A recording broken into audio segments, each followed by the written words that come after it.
Tonight, two stories from Syria in this special edition of Frontline. First, as the fighting rages, Frontline is embedded with rebel leaders. This is the front line of Aleppo. You meet people in the morning, and at the end of the day, they're dead. With them street to street as they fight Assad's army. We are withdrawing now after the attack. It just shows you how brave they are, at the same time, how disorganized they are. Guardian correspondent for Frontline, Ghaith Abdul-Ahad, takes you inside the battle for Syria. And later tonight, the regime responds. The regime now is bombarding civilian neighborhoods with artillery, with tank fire, and with fighter bombers. How is President Bashar al-Assad holding on to power? The Iranians are gaining influence in Syria now by the day. And what will happen if Assad falls? There is definitely increasing worry in the United States administration about in whose hands these weapons are falling. These two stories on this special edition of Frontline.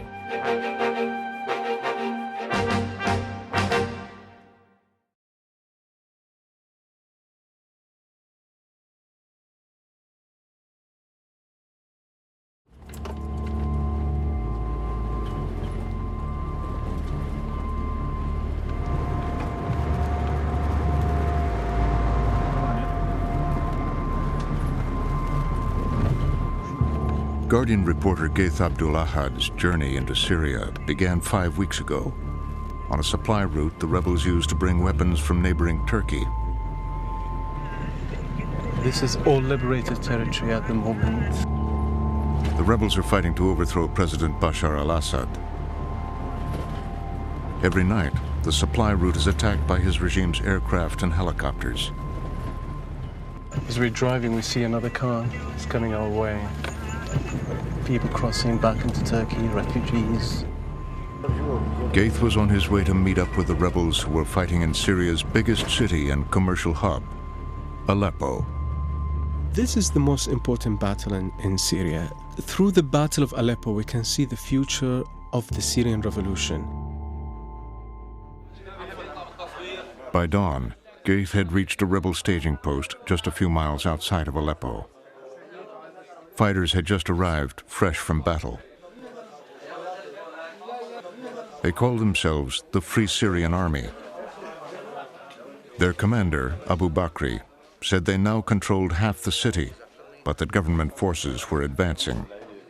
The day before yesterday, there was increased shelling, mortar fire, and air attacks.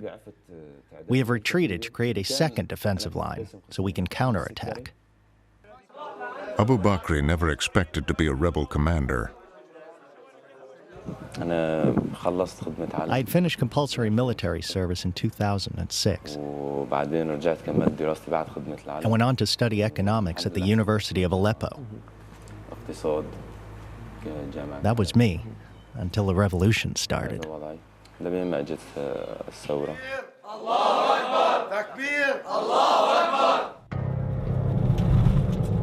Ghaith continued his journey into Aleppo.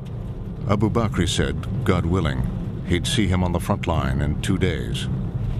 We are being smuggled into Aleppo by rebels and activists. We're taking a long route through side streets, through residential neighborhoods, and through villages. And it's a very complicated process. We have scouts moving ahead of us.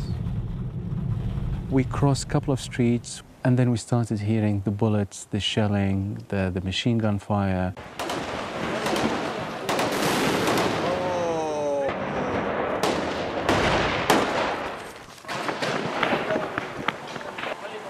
Ghaith reached one of the first rebel positions in Aleppo.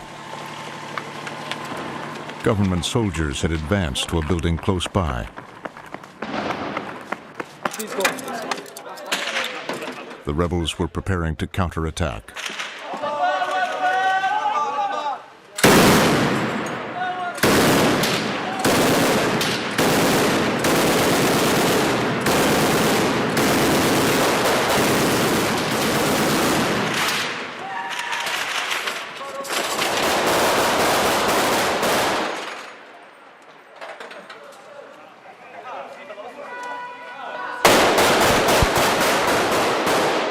withdrawing now after the attack. They fired into the street, and after almost half an hour of shooting, now they're withdrawing.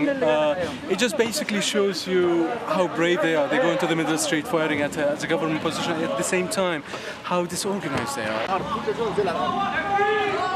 Now we're crossing the street. They're kind of fearing a sniper, so... The Battle of Aleppo is hanging in the balance. It's being fought over in every single street, neighborhood along these front lines. The whole city become the playground of fighters, of tanks, of soldiers. Back at their command post, the fighters discovered 5 of their men were missing.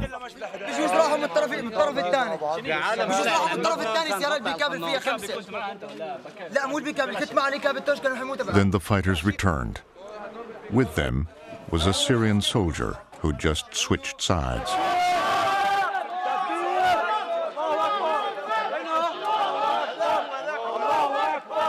هلا عصام من كلاب الاسد ديروا ساعه الكاميرا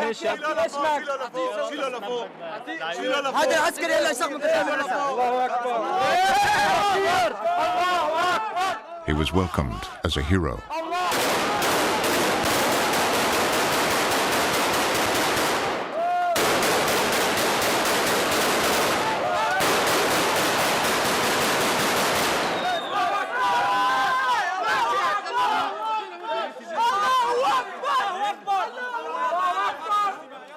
شقيت عن الجيش النظامي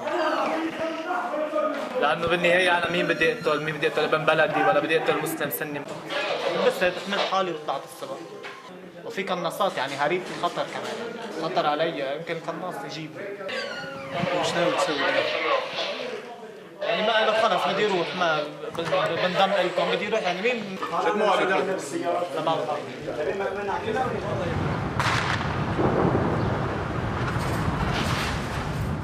Ghaith traveled farther into Aleppo. Destroyed buildings, destroyed apartment houses, festering garbage. The smell was killing. Bullet casing, debris on the ground. It was passing very quickly from a sniper alleyway.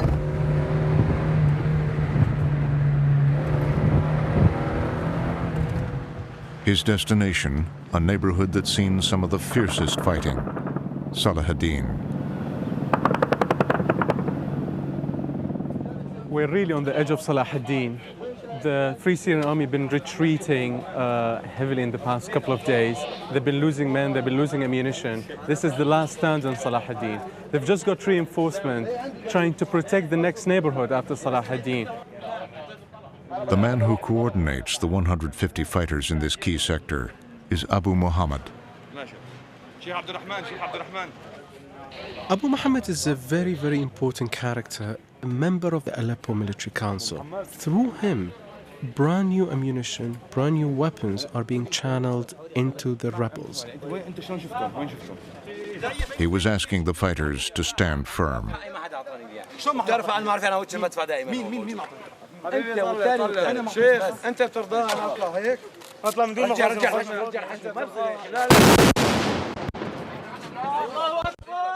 Until 8 months ago, he was a captain in the Syrian Army. Here is a man who believes we're trying to build a democracy, we're trying to build a free Syria. Abu Muhammad agreed to take Ghaith with him as he delivered ammunition to the rebel units. The front line was changing by the minute. A street that was under the control of the rebels in the morning can switch sides in the afternoon, and the government can take over that street. الشباب عم يروحوا عن طريق فتحات؟ ايه في فتحات. انا امبارح كنت في امبارح عندهم بس كنت بالليل ما هلا وين صار مكانهم بالضبط؟ مو اول مفرق ثاني مفرق بتشوفهم.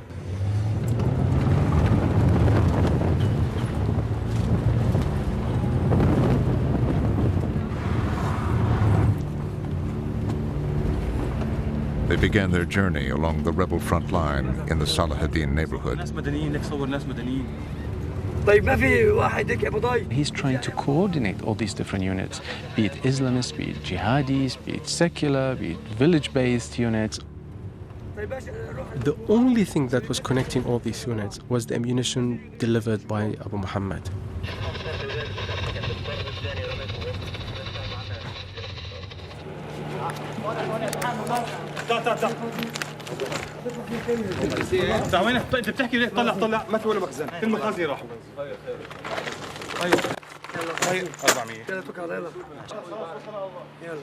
They've been doing this all day. They tour the front lines, they go from one position to the other, and they fill the gaps in terms of men and ammunition and bullets.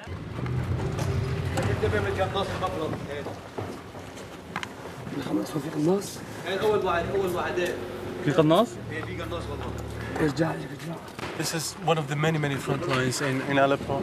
There's a sniper down this alley. There's a position of the Syrian Army here, and they're trying to get them ammunition.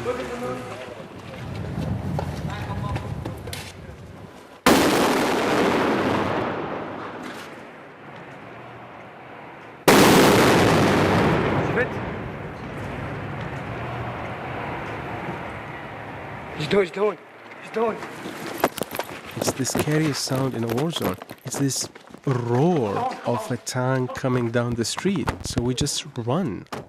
Tank's coming.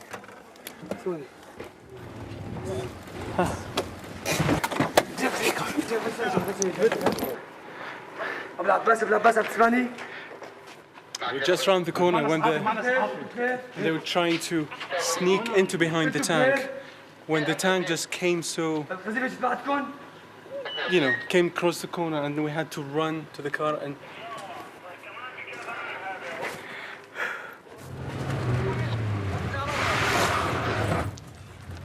Abu Muhammad makes this dangerous ammunition run every day. Today's run was successful. The fighters had held their line.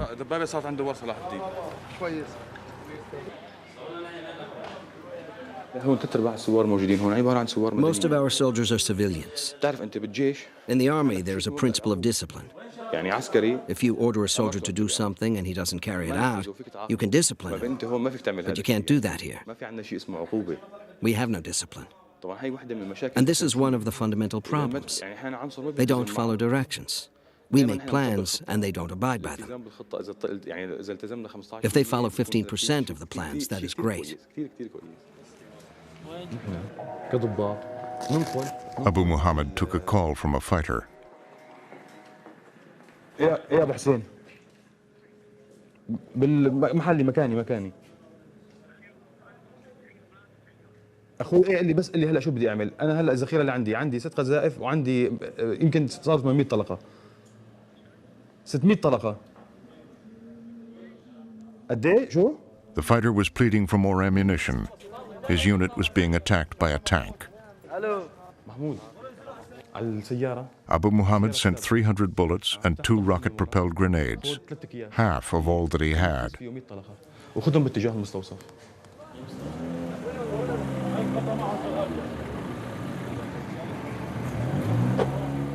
يلا خذ من السابة وروح. Abu Muhammad then told us about the government's strategy. Its strategy is artillery bombardment. The tanks advance, then plant snipers before pulling the tanks back. The snipers' role is to clear the area in front, and the next day the tanks move forward beyond the snipers, and then the snipers advance again. Suddenly, outside headquarters, there was a new threat. They say the tank is trying to advance. The guys just, scrambled some force, and they came to the corner, around the corner here, and they're trying to stop it. This is the front line now. The guys are trying to protect this corner of this street in the Battle of Aleppo.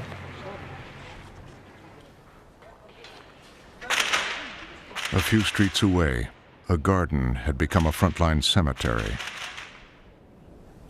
This is where the next casualties would be buried.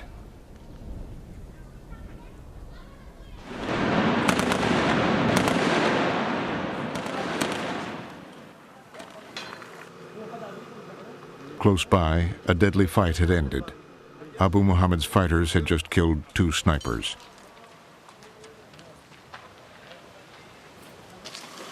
على الخط الأمامي آخر الحديقة على ظهر البنايات. شوفها ميداني تبع الجامع والبنايات لالي. They believed it was now safe to retrieve the bodies of 5 dead civilians.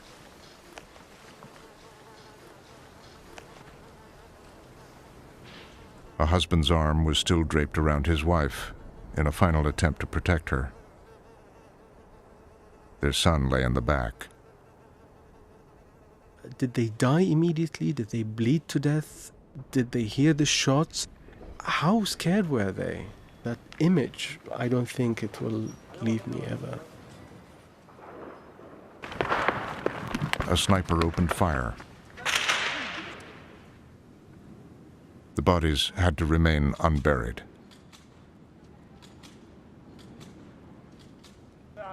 Moments later, to their surprise, the fighters had to stop this man and his daughters from walking into the line of fire. They lived nearby.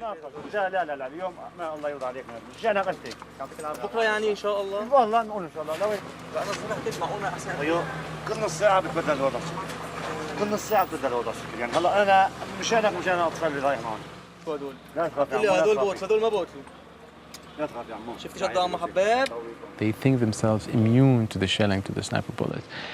They think it only happens to the fighters.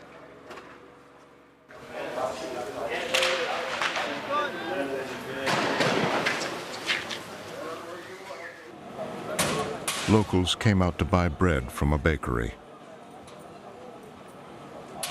In this city of over 2 million, thousands of people continue to live in what is a battlefield rather than flee to refugee camps in neighboring Turkey.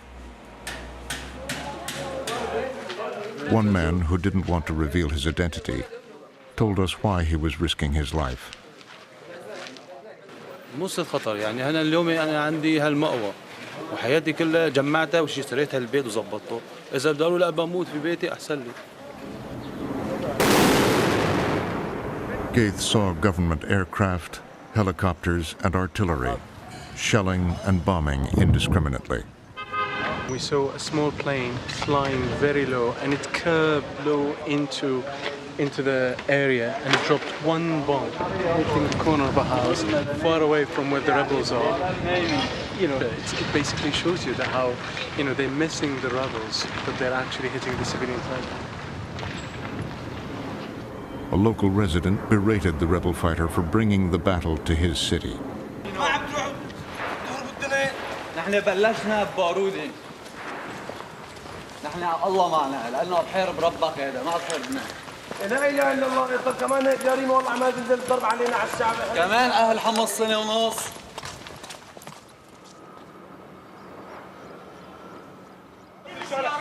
الكل يطلع من الشارع يا شباب الكل على بيوته. That night, an artillery shell destroyed a nearby house. I think the bombing is so nerve-wracking. You get used to the kaboom, the whoosh and the explosion. There's different kinds of explosions that we get used to them. But then they fall on a house, then they fall on an apartment building, then they kill civilians. So it's not only a sound on the background, it has a real impact on the population.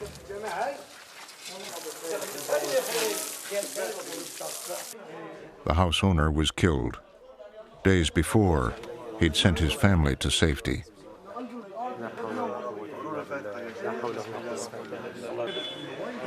The next day, reinforcements arrived to help defend the Salahuddin neighborhood. They were led by Abu Bakri, the former economics student Ghaith had met on his journey into Aleppo. Abu Bakr knows what he's doing. He's one of those very, very cool-headed, experienced commanders. And he's very methodical in the way he fights his battles. This is a bomb to destroy a tank. It's hollow on this side and blows out here. We plant it in the roads because we don't have the bombs to match what they have. We make them by hand, like these, small or large, according to the target, anti-tank, anti-personnel, or against buildings. We make the bombs.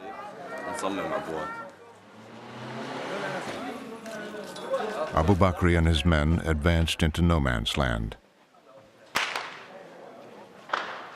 They wanted to establish the location of the Syrian army's most forward position.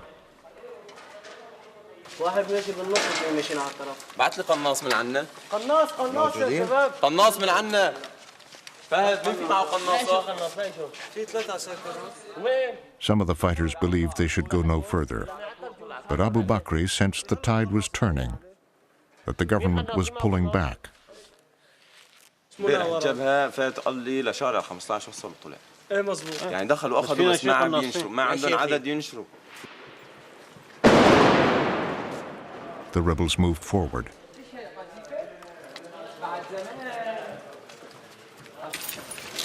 انتوا بدك تنطوا والله جاهزين؟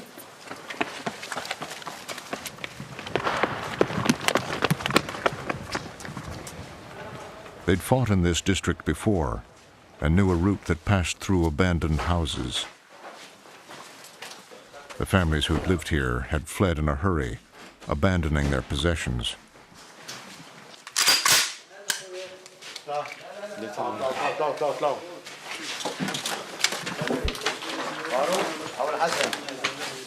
أبو الحسن ليش وياك أنا دم هوني شاف أمنا الطريق وأمن الجهاد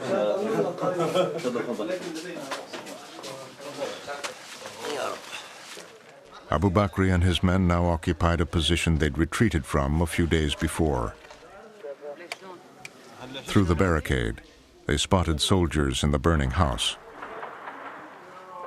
The Syrian army had pulled back.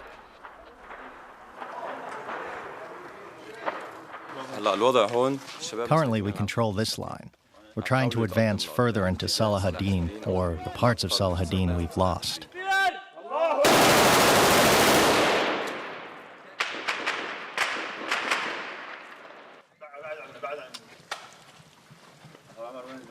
If we stay optimistic and work hard in the field and on the ground, we'll advance, not them, God willing. Losing is not an option for us. They will lose. We're trying to regain the areas we lost.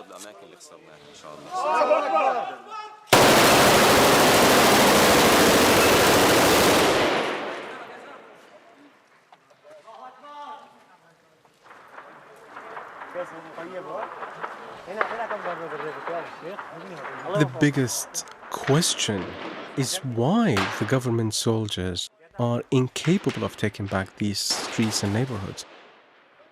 I think they've been stretched to the limit.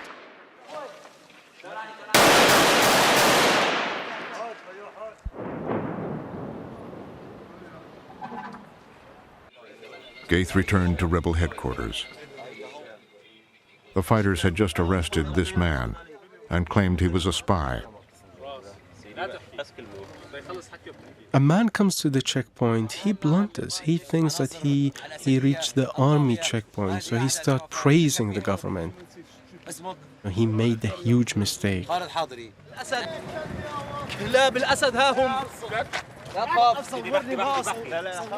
From the bus, we were allowed to film him. He was treated very well in front of the cameras. Then he was taken by 2 rebels into a room on the side of the road. It was a horrific scene. I saw them wrapping a gun and a Kalashnikov around his feet. His feet were pulled up. They made a stick out of wires and they start beating him on the soles of his shoes. The falaqa, the notorious way of torturing detainees in the Syrian government. I saw them putting a bayonet on the back of his neck. One man standing on his back, 2 others pulling his hands, kind of sort of twisting his back. I wonder, is it revenge? Is it because they've been tortured themselves so hard, because they've lost friends and relatives and they're living under shelling? They become basically like the monsters they're trying to topple. The next day, Outside headquarters, Syrian troops had suddenly reappeared.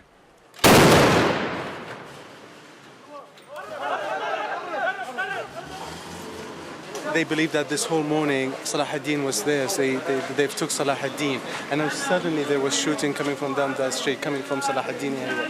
The same thing happened on the other end of the city.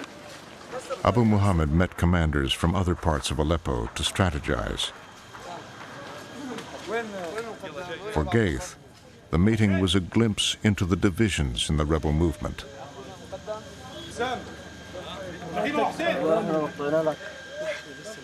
The other two commanders are Islamists, while Abu Muhammad is secular. They're cooperating because they're fighting a common enemy. They can't afford to question where they are at this moment. Each of them complains about the other, and at one point there will be a clash between these two forces.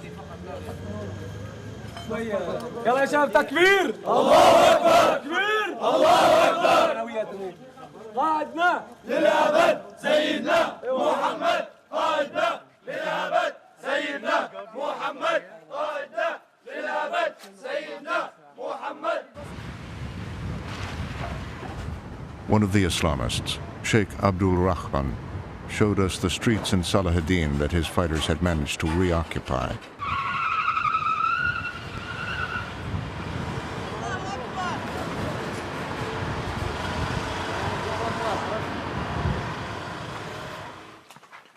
He said a few days earlier the Syrian army had destroyed this apartment complex.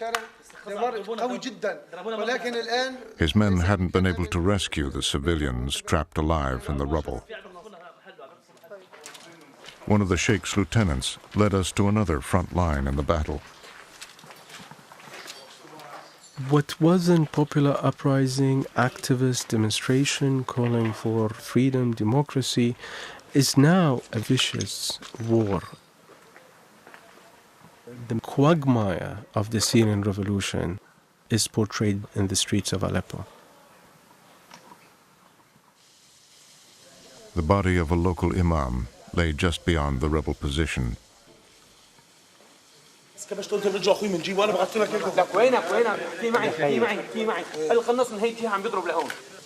A government sniper had the street in his sights.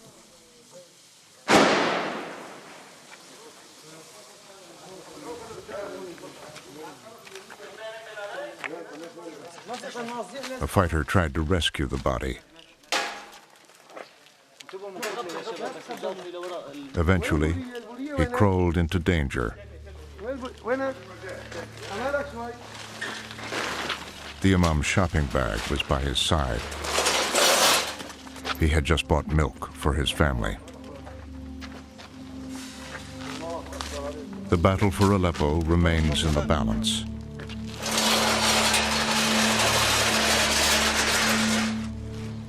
Its outcome and the future shape of the uprising will be decided street by street, house by house.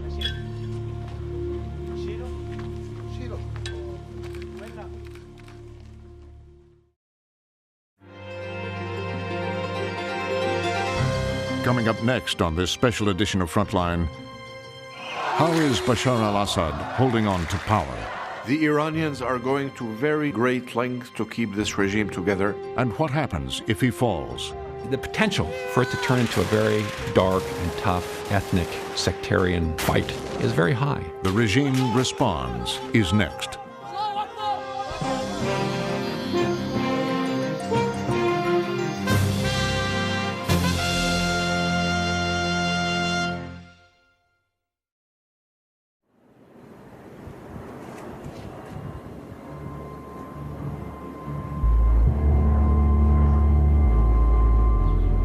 In Syria, there is no Arab Spring.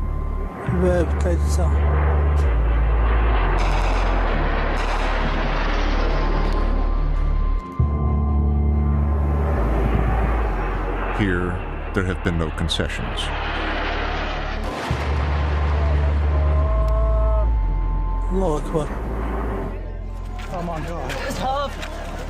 As many as 20,000 people have been killed in the fight to depose President Bashar al-Assad. with no end in sight.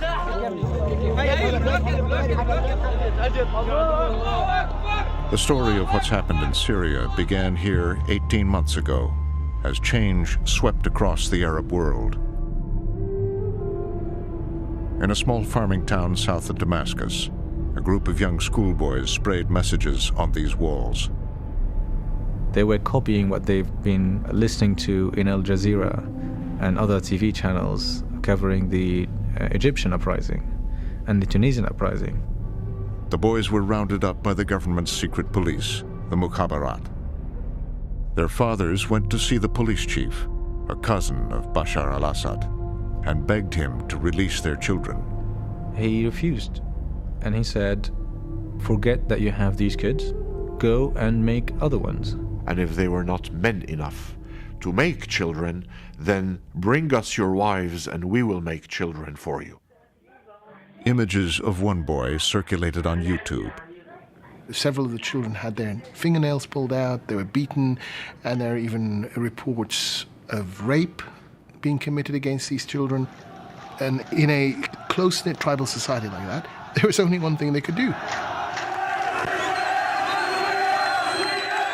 That very instance of repression, of torture, seemed to galvanize the town itself. Here were the children of the town being mistreated by a government that was distant, that had neglected Daraa. And almost from that moment, the uprising seemed to gain momentum. At first, in rural towns like Homs, Latakia, and Hama, workers and farmers were timid in their demands. People were asking for dignity. They were asking for housing, subsidized heating fuel. We want jobs, we want cheap bread. The government was taken by surprise. Just weeks before, President Bashar al-Assad had predicted that Syria was somehow immune to what's been called the Arab Spring. But obviously, that was not the case. And when the uprising did erupt, there was a wave of repression, a wave of crackdowns.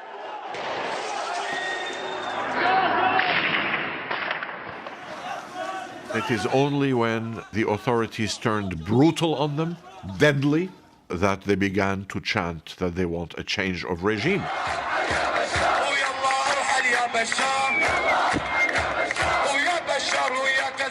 Outside Damascus, the calls for President Assad's resignation spread. People in Daraa started calling out for Homs. Homs started calling out for Idlib. And so the more there were killings, the more solidarity was created among the Syrians. The regime was trying to crush the protest movement, but in fact what they were doing is that they were spreading it even more.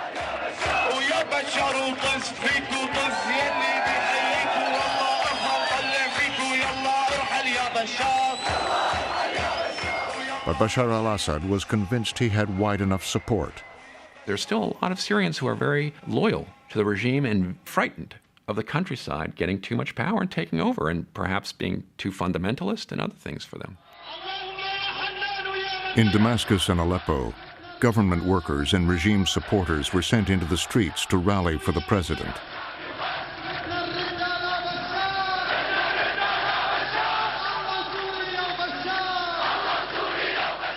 There are many people that do very well by the Assad regime. Minorities in Syria, Alawites, Ismailis, Druze, members of the Sunni bourgeoisie in Damascus and Aleppo.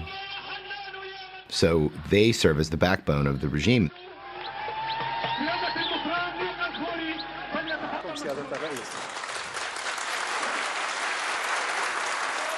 It had been a month since the uprising began when President Assad came before parliament. Syria's business and political elites showed that they were behind him. He walked in and it was all very jovial. There was a lot of clapping and cheering every time he spoke.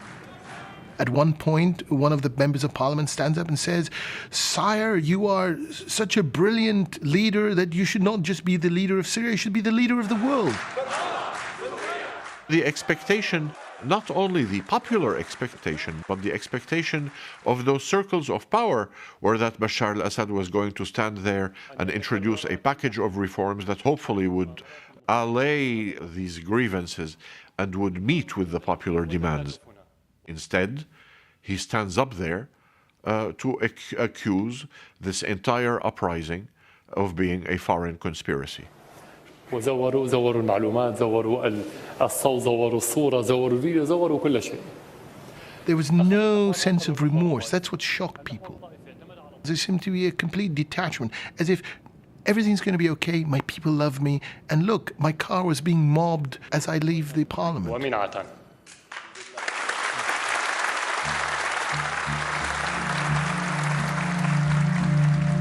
The Assad family belonged to a minority Shia Muslim sect, the Alawites, that for decades have controlled Syria's military and security forces.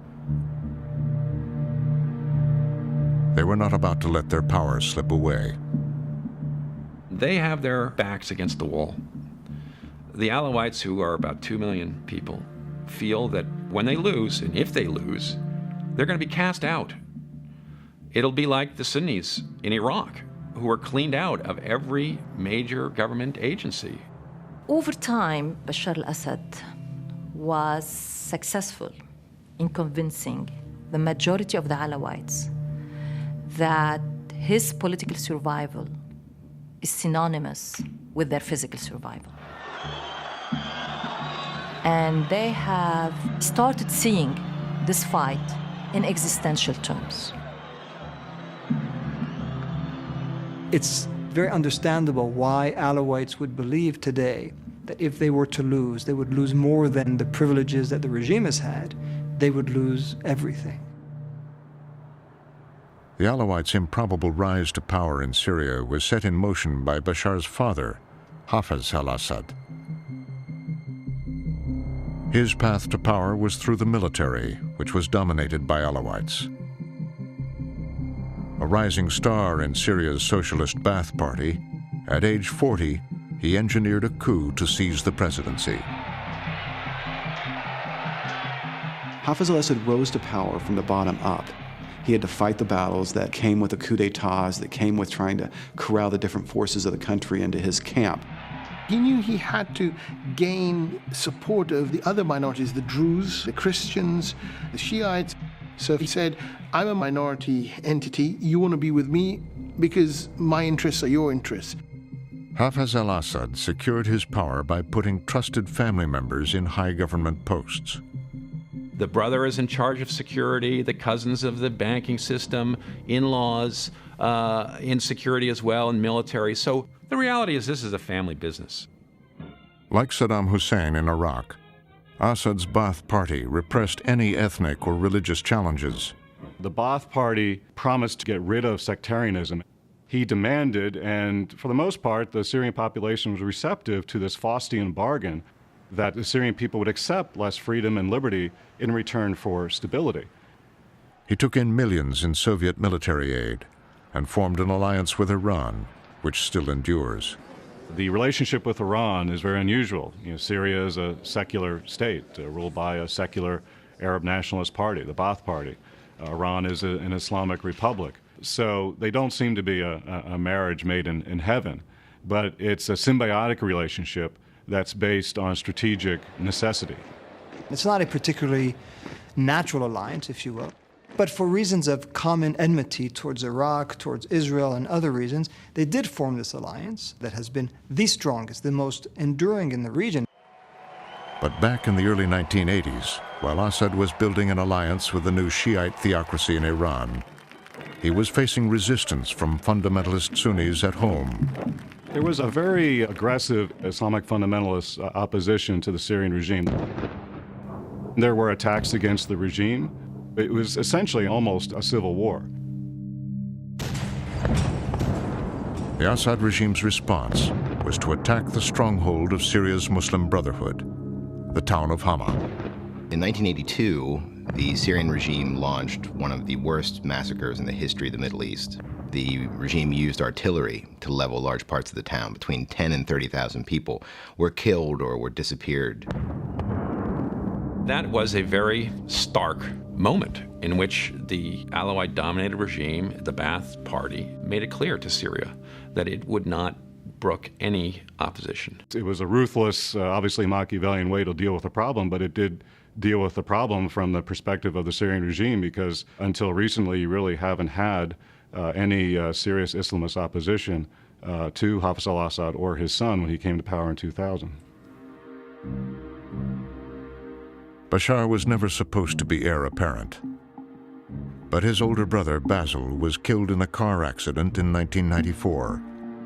And Bashar was ordered to come home from his medical studies in London to be prepped for the day he would take office. We all knew he was going to take over. We all knew that Hafez al-Assad was on his last legs, if you want. He was close to death. It was very clear that he was very ill. And the question was always, how well groomed has Bashar been? He was inaugurated in July 2000. The young doctor, with his fashionable British-born Syrian wife, a former banker at J.P. Morgan, promised reform. People were giddy with the idea of reform early on in Bashar's reign. He opened up the country to the internet. He lifted exit permits, which were required for Syrians to travel. And he allowed more trade in the country. He said, we can open up. We're going to have some private newspapers, private press, internet. And he believed that he could win the hearts and minds of the people through modernization and let a lot more light in. He had allowed what became to be known as the Damascus Spring. He promised reforms, and he promised political reforms. And so people began to talk about ideas. How is Syria going to meet the future? Which path is it going to take? And there was an era in which there was an open debate, and a healthy one. He was genuinely popular amongst the young people who hadn't lived through his father and who saw him as a potential reformer. And he kept on telling them that life was going to get better. And they could see fairly dramatic changes, at least for the wealthy. It didn't last. Hundreds of activists and intellectuals were arrested. The political establishment, the Ba'ath Party, decided that if this free political debate was going to continue, they were going to lose their heads. And so it was the return of authoritarianism. The Damascus Spring was over. 6 years later, another spring. When news of the successful revolts in Tunisia and Egypt spread, the long-oppressed Sunni majority believed their time had finally come.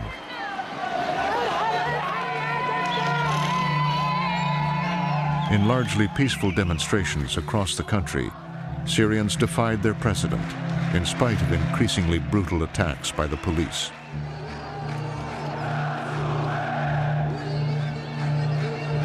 The center of resistance was the town of Hama, where Bashar's father had famously crushed a Sunni rebellion almost 30 years earlier. The regime has a playbook. If you're faced with a crisis, go back to the playbook and see what we did the last time we got through a crisis. So the last time they got through a similar crisis was Hama. So you have a protest, you have an uprising, you suppress it. The playbook does not say negotiate with the protesters, so there's no negotiation.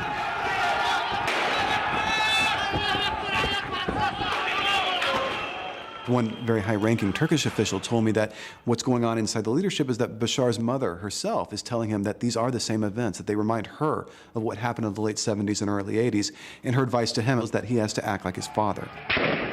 He has to be strong, he has to be decisive, and he has to crush this element of rebellion against him.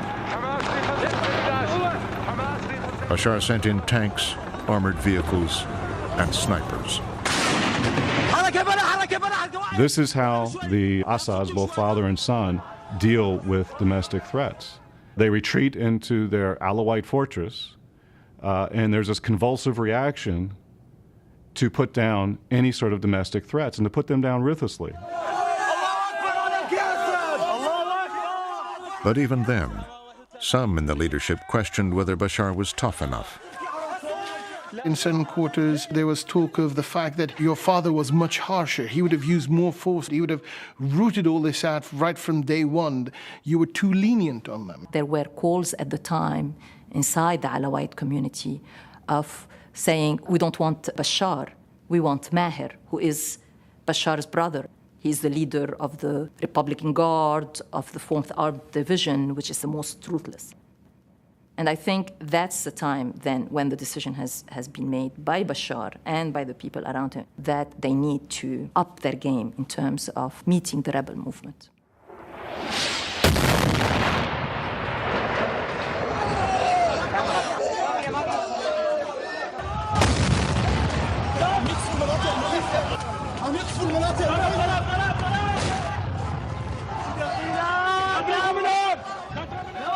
This February, to show his resolve, Bashar al-Assad moved on the country's third largest city, Homs. Homs has been an epicenter of opposition to Assad. And so he wanted to send a lesson to the rest of Syria that he can turn their cities into rubble if they oppose him. Homs endured 30 straight days of shelling. Most of the artillery was trained on the predominantly Sunni neighborhood of Bab Amr. Look at Bab Amr today, and it looks like a Stalingrad. You know, it's just entire, streets are just flattened. Until Bab Amr, there was a belief inside the opposition ranks that the non-violence movement that worked in Tunisia, that worked in Egypt, could still work in Syria. Bab Amr was the beginning of the shift.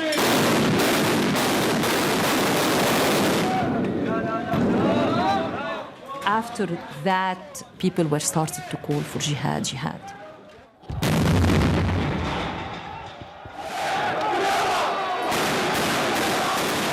There's been a shift, not just in terms of what the opposition was willing and able to do, but also in terms of what the regime was willing to do now. And we see then an continuing escalation.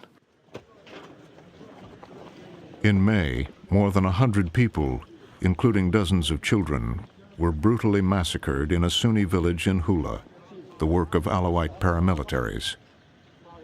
This was the first massacre to come to light as it was happening.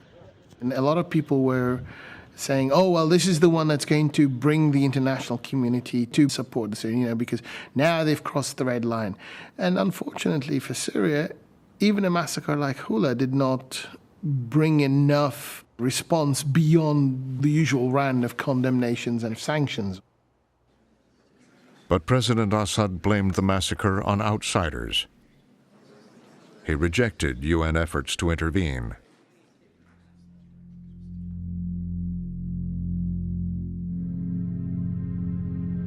Breaking news coming out of the capital. The defense minister has been killed in a suicide attack. Ripped through the heart of President Assad's inner circle. Explosion that may have changed Syria's future. In July, a brazen bomb attack in the center of Damascus killed a group of Assad's most trusted military advisors. That was a very severe blow for the regime. They lost some of their most experienced coordinators of the campaign being run against the opposition. That is the Minister of Defense, that is the National Security Advisor, and that is first and foremost his brother-in-law, the Chief of Military Intelligence. And here the beast has lost his eyes, and here the regime went berserk.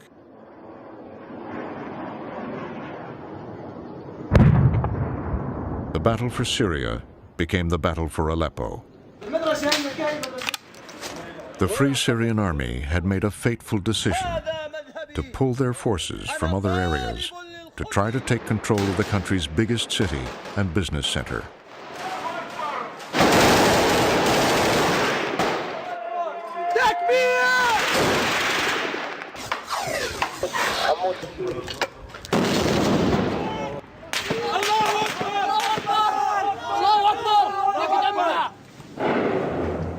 President Assad responded.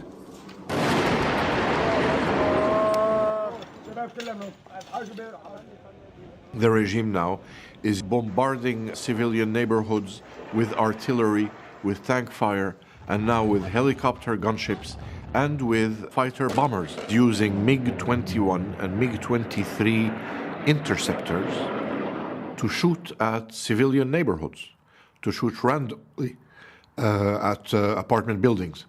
And in the past few days in Aleppo, these MiGs have shot at people who were waiting in a bread line. This is how desperate I think the regime has gotten. For now, the battle for Aleppo seems at a stalemate. But other players are attempting to tilt the balance.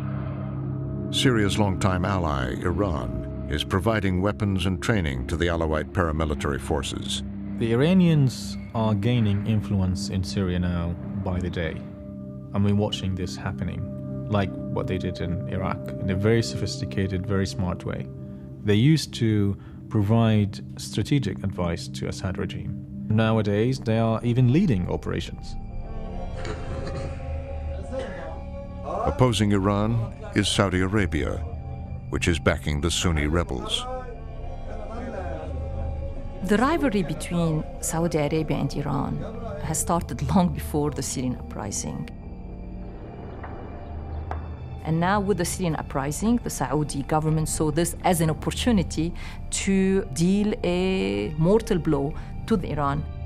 And they have carved their niche in this conflict by sending weapons and money to the rebels.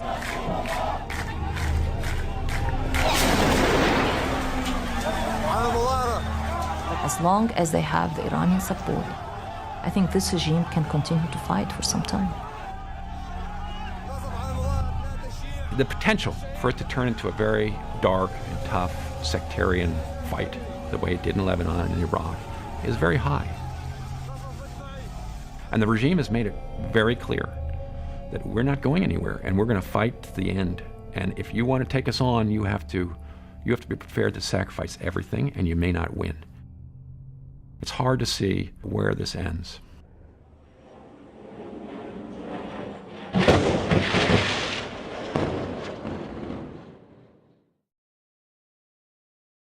Frontline continues online, with more from Guardian reporter Ghaith Abdul-Ahad on his journey into the front lines of the fight.